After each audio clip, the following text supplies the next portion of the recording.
கர்த்தர்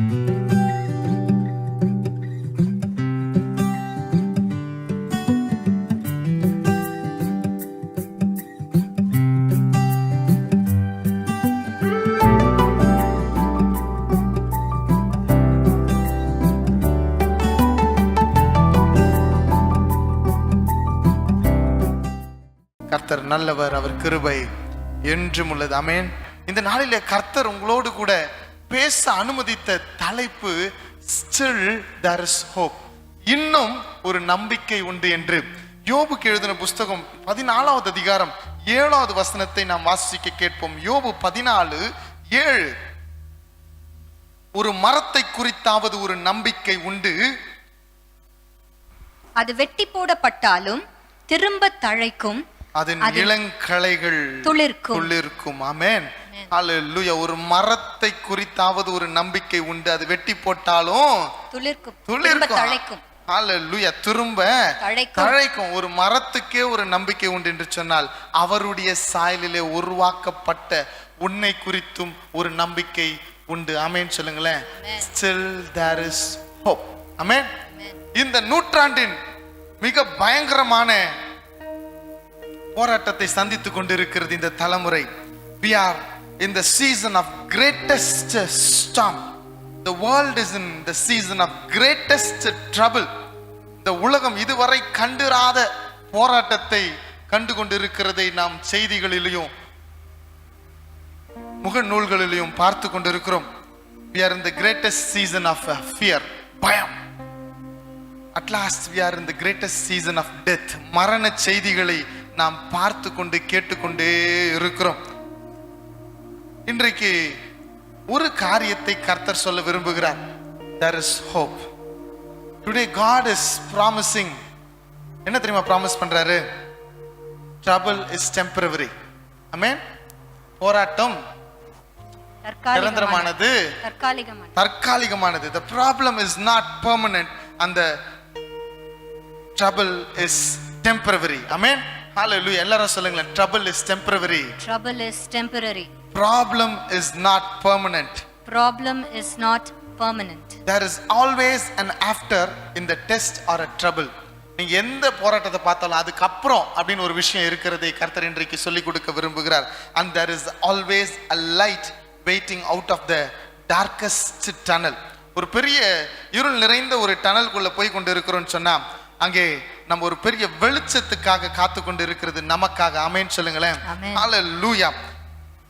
ஒரு போர்ல தான் வீரனுடைய வீரம் தெரியும், வறுமையில தான் மனைவின் அன்பும், கஷ்டத்துல தான் நண்பனின் அருமையும், உபத்திரவத்துல தான் உண்மையான கிறிஸ்தவனின் நிலைமையும் நாம் அறிந்து கொள்ள முடியும்.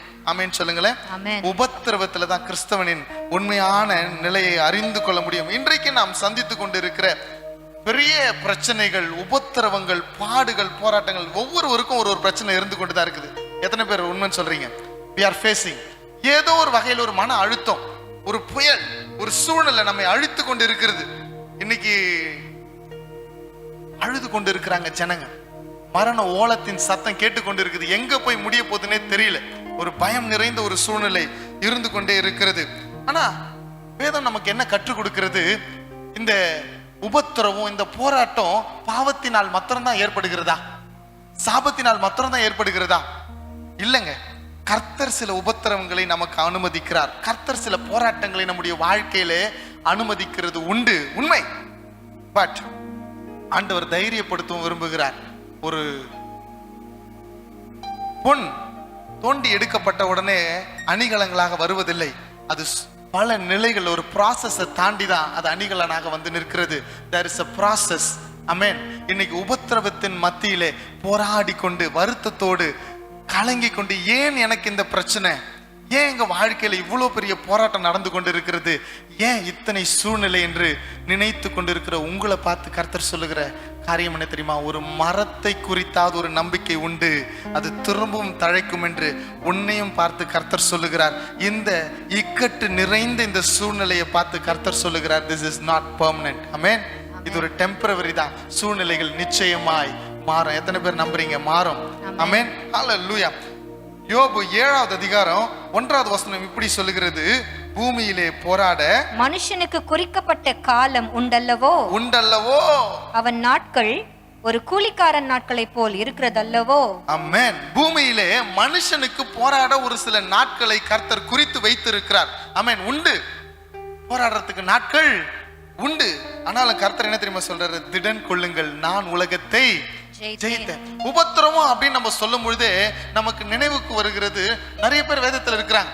ஆமென். அலைகளிலே அலைந்தாடின பவுல் புதிய ஏற்பாட்டில் இருக்கிறார். மரணத்தின் விளிம்பை எட்டி பார்த்த தாவீது ஒரு பக்கம் இருக்கிறாரு. ஆனா உபத்திரவத்தின் உச்சியிலே நின்ற ஒரே ஒரு மனிதன் யாருன்னு சொன்னா யோபு மாத்திரம் தாங்க. ஆமென். ஹல்லேலூயா. யோபின் வாழ்க்கை சரித்திரத்திலிருந்து ஒரு 360 டிகிரி பார்வை கொஞ்ச நேரத்தில் நான் பேசி முடிக்க போகிறேன். ஒரு நம்பிக்கையோடு கூட நம்ம இங்க இருந்து புறப்பட்டு செல்ல போகிறோம். 360 டிகிரி பார்வை. யோபு எவ்வளவு காலம், என்னுடைய ஒரு கேள்வி நான் இப்ப வைக்கிறேன். யோபுக்கு இந்த உபத்திரவம் எவ்வளவு நாள் இருந்துச்சு சொல்ல முடியுமா? யாராவது கரெக்டா சொன்னீங்கன்னா உங்களுக்கு நான் பரிசு கொடுக்குறேன். இந்த உபத்திரவம் யோபுக்கு பயங்கரமான உபத்திரவம். யோபு புஸ்தகத்தை நம்ம நிறைய படிச்சிருக்கிறோம். 42 அதிகாரங்கள் உண்டு. என்னுடைய கேள்வி என்னன்னா, எவ்வளவு நாட்கள் இந்த உபத்திரவம் இருந்துச்சு சொல்லுங்களேன். 13 வருடங்கள். ஒண்ணு யாராவது 13 வருடங்கள் ஒருத்தவங்க சொல்லியிருக்கிறாங்க. இல்லைங்க, வேதத்தின் விற்பனர்கள் சொல்லுகிறார்கள் 9 மாதம் அல்லது 42 மாதங்கள் தான் இந்த உபத்திரவத்தின் காலம் யோபுக்கு இருந்தது என்று சொல்லி. ஆமென். just 9 months or 42 months. ஆமென். 9 மாதங்கள் அல்லது 42 மாதங்கள் தான் அந்த போராட்டம் அவருக்கு இருந்ததாக வேத விற்பனர்கள் சொல்லுகிறதாக நான் கண்டேன். இது 42 புஸ்தகங்களை கொண்ட அதிகாரங்களை கொண்ட ஒரு புஸ்தகம். வேதத்தின் முதல் புஸ்தகமாக கருதப்படுகிற ஒரு புஸ்தகம். இதுல பார்த்தோம்னா யோபுவின் மீது நம்பிக்கை வைத்த கர்த்தரை நாம் பார்க்க முடிகிறது. யோபுவின் மீது கவனம் வைத்த சாத்தானை பார்க்க முடிகிறது. யோபுவை தூஷிக்க சொல்லி ஜீவனை விட சொல்ல மனைவியும் நம்ம பார்க்க முடிகிறது. யோபுவை குற்றம் சுமத்தி காயப்படுத்தின 3 நண்பர்கள், எலிபாசு, பில்தாத், சோப்பர் என்ற 3 நண்பர்கள், அதை கோபத்தோடு கேட்டுக்கொண்டிருந்த எலுகு என்கின்றவனும் கடைசியில உத்தமத்திலே நிலை நின்ற யோபுவை குறித்து இந்த 42 அதிகாரங்கள் குறிப்பெடுத்து வைத்திருக்கிறது. இந்த 42 அதிகாரங்களும் கர்த்தர் எந்த சூழ்நிலை யாரு கொடுத்தார்? அதை எழுதினவர் மோசே என்று சொல்லுகிறார்கள். மீதியான் வனாந்தரத்தில் அவர் சுற்றி கொண்டிருந்த பொழுது அப்பொழுது பரிசுத்த ஆவியானவரால் ஏவப்பட்டு எழுதினார். எந்த சூழ்நிலை எழுதினார், யாருக்காக எழுதினார் என்று சொன்னால், எகிப்திலே ஜனங்கள் பாடுபட்டு கொண்டு அடிமைத்தனத்திலே கஷ்டப்பட்டு கொண்டு இருந்த பொழுது அவர்களுக்கு ஒரு நம்பிக்கை உண்டாகும் வார்த்தைகளாக இந்த வசனத்தை பரிசுத்த ஆவியானவரால் ஏவப்பட்டு இந்த உண்மை சம்பவத்தை மோசே எழுதி எகிப்திலே ஜனங்களுக்கு கொடுத்தன்பது அனுப்பியதாக ஒரு சரித்திரம் சொல்லுகிறது. There is still hope. There is still hope. இன்னும் ஒரு நம்பிக்கை உண்டு. நம்பிக்கை அற்ற சூழ்நிலை எகிப்தில ஜனங்கள் வாழ்ந்து கொண்டிருந்தாங்க. என்ன நடக்க போதுன்னே தெரியல, அடுத்து எப்படி இருக்க போறன்றது தெரியல, எப்பக்கமும் நெருக்கப்பட்ட சூழ்நிலை. இன்றைக்கு காலகட்டத்தையும் நம்ம அதான் பார்த்து கொண்டு இருக்கிறோம். Today we are facing the similar problems. North இந்தியால பிணங்களை எடுத்து செல்லுகிறதுக்கு கூட இடம் இல்லை. ஒரு விளையாடுகிற மைதானத்தில் டெல்லியில நேற்று பல பிணங்களை எரித்து கொண்டு இருக்கிறார்கள். இதே நேரத்தில் அதே சூழ்நிலை தான். என்ன நடக்கும்னு தெரியல, எப்படி போய் முடிய போதுன்னு தெரியல, எங்க நம்ம காப்பாற்றப்படுவோமோ என்று அங்கலாய்த்து கொண்டு உயிருக்காக போராடி கொண்டு இருக்கிற மக்கள் ஒரு பக்கம் இருக்கிற சூழ்நிலை தான். எப்படி இஸ்ரவேல் ஜனங்கள் எகிப்தில் அந்த உக்கிர தாண்டவத்தில் இருந்தார்களோ அதே போலவே ஒரு சூழ்நிலை. அப்போ எழுதப்பட்ட அந்த புஸ்தகம் தான் இந்த புஸ்தகம். Still there is hope. சொல்லுங்களேன், still there is hope. Still there is hope. எல்லாரும் சொல்லுங்களேன், still there is hope. Still there is hope. Still there is hope. ஒரு நம்பிக்கை உண்டு. ஒரு நம்பிக்கை உண்டு. சொல்லுங்க, ஒரு நம்பிக்கை உண்டு. எல்லாரும் சொல்லுங்க, ஒரு நம்பிக்கை உண்டு. ஒரு நம்பிக்கை உண்டு. ஒரு நம்பிக்கை உண்டு. ஆமென். ஹalleluya. கர்த்தர் நம்மோடு கூட இருக்கிறார். ஆமென் சொல்லுங்களேன். ஹalleluya.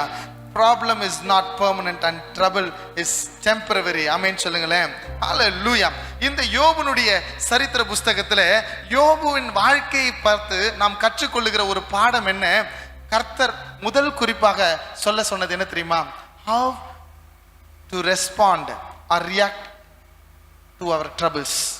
நம்மளுடைய போராட்டங்களையும் பிரச்சனைகளையும் நாம் எப்படி எதிர்கொள்ள போகிறோம், அந்த ஒரு பாடத்தை எப்படி யோபு கற்றுக்கொண்டு கொடுத்தாரோ அதை நம்ம கற்றுக்கொள்ள போகிறோம். யோபு பத்தி நம்மளுக்கு எல்லாருக்குமே தெரியுங்க. சூப்பரான ஒரு ஜென்டில்மேன். யோபு குறிச்சு கர்த்தரே சாட்சி கொடுக்கிறார். என்ன சொல்றார் சொல்லுங்களேன்?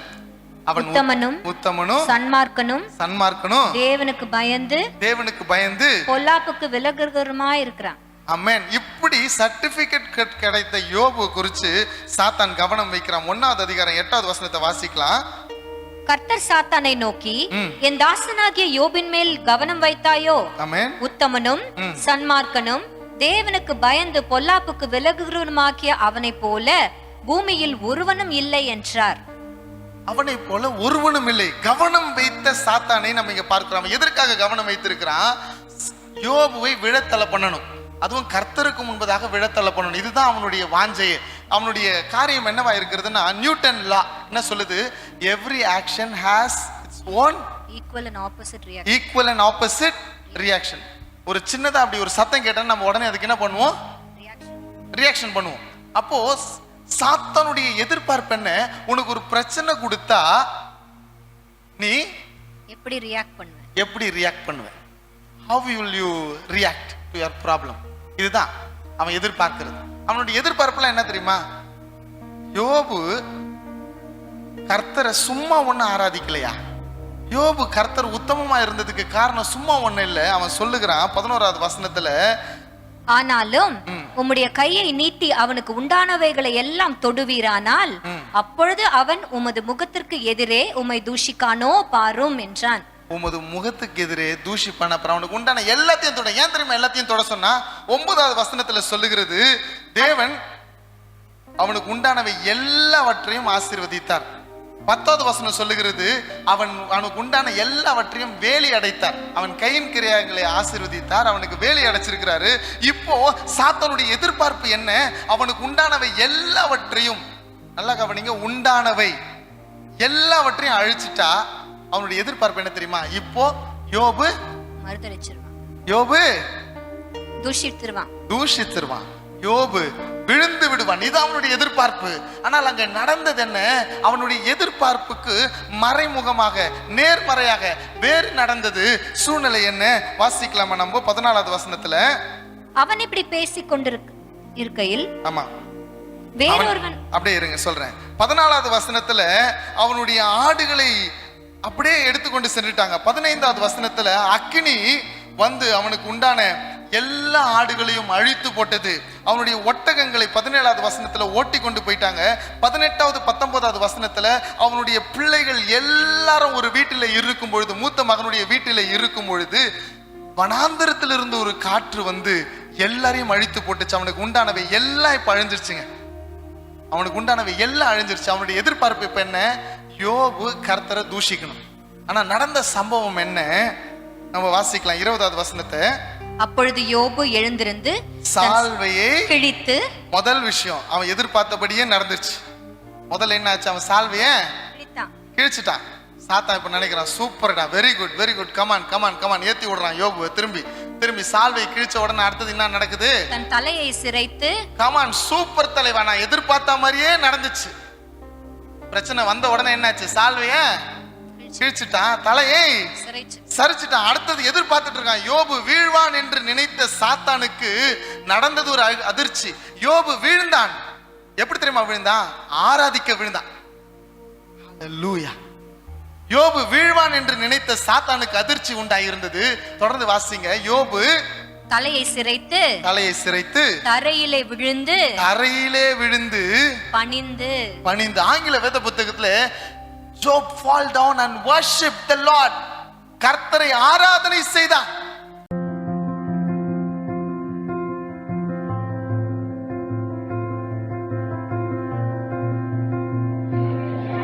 என் பேர் மீனாட்சி. நான் புது பெருங்குளத்தூர்ல இருந்து வரேன். இங்க வந்து மகளிர் சுய தொழில் கத்துக்கிறதுக்காண்டி டெய்லரிங் சொல்லி தராங்க. இது 4 month கோர்ஸ். நல்லா சொல்லி கொடுக்குறாங்க. நான் வந்து 2 வாரம் தான் ஆகுது. அதுக்குள்ளேயும் நான் நல்லா கத்துக்கிறேன். இங்க வந்து நம்ம டெய்லரிங் மட்டும் இல்லாம நம்ம கிட்ட அக்காங்க வந்து நல்லா நம்ம ஃபேமிலியாவும் நடந்துக்கிறாங்க. நம்ம குடும்பத்தை பத்தி சொல்லி கொடுக்குறாங்க. நம்ம குழந்தைகிட்ட எப்படி நடக்கணும், நம்ம குடும்பத்துல எப்படி இருக்கணும், எல்லாத்தையும் பத்தி சொல்லி தராங்க. இங்க வந்து நமக்கு 4 month டெய்லரிங் முடிச்சதுக்கு அப்புறம் நம்ம எக்ஸாம் வைப்பாங்க. அதுல நமக்கு நல்ல பெனிஃபிட் இருக்குது.